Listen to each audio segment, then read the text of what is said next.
Afghanistan, a land that has been all over the political compass. From its decline as the Durrani Empire, Afghanistan has been an absolute monarchy, then reformed into a constitutional monarchy. A coup d'etat brought a new republic before falling to communist revolution that would mark the beginning of an era of civil war in Afghanistan.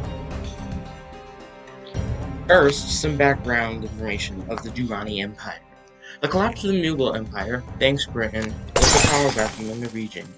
That vacuum was filled by the Pashtun Durrani Empire. The empire would only last 100 years as the British and Russians encroached from the southeast and north, respectively. This reduced the empire into the Kingdom of Afghanistan, left as a buffer between Russia and the Raj. The government essentially stayed the same despite the name change, however, until 1923. 1923 to 1929 saw increasing unrest and eventually a civil war across Afghanistan. The unrest led Emir Anwar Khan to adopt some reforms regarding education, equal rights, and most importantly, adopting the constitution. In 1928, some reactionaries known as Sakadawists rebelled to undo his reforms, causing a civil war, but was defeated in 1929 with the help from foreign intervention.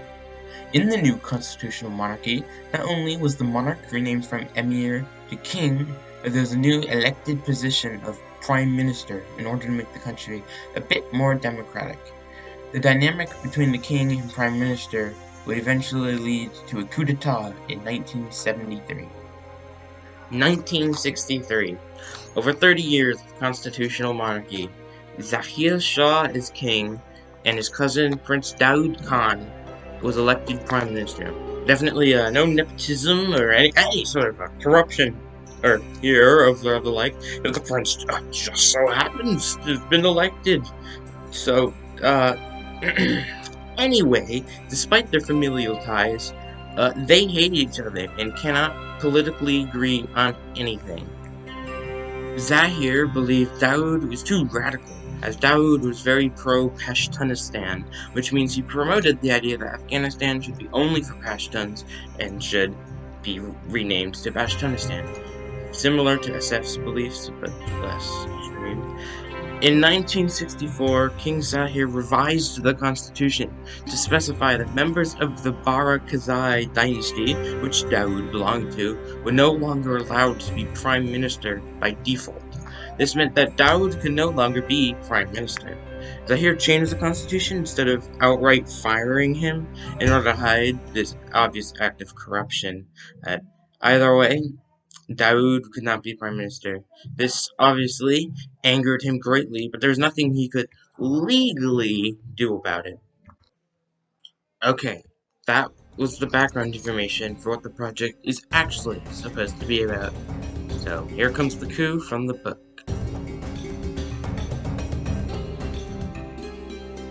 Cut to 9 years later. Daud has been planning to launch a coup d'etat under the pretense of establishing a full republic instead of just a constitutional monarchy.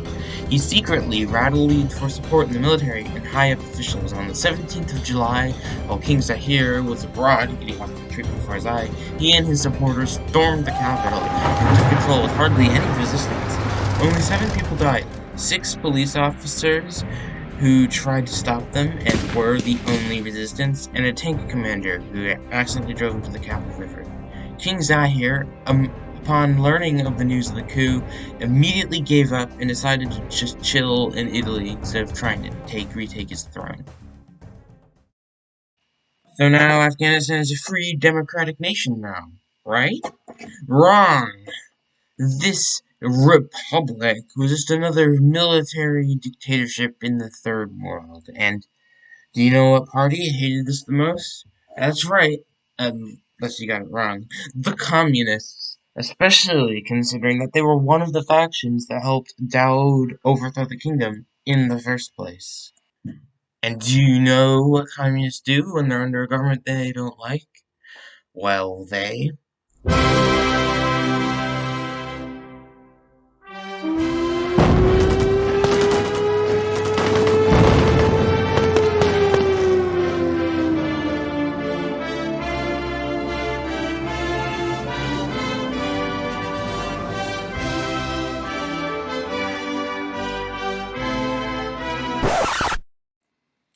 Oh wait, never mind. They're losing very badly.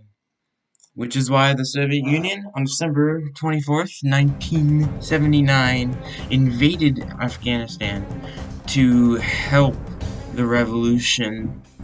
However, in the end, even the Soviet Union couldn't save them. But at least they got a better flag before they fell.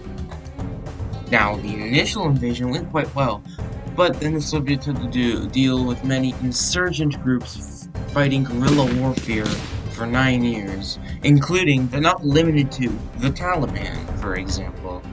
And and since it was the Cold War, the US actually sent guns to help the Taliban, so we armed the group that eventually we'd be fighting against.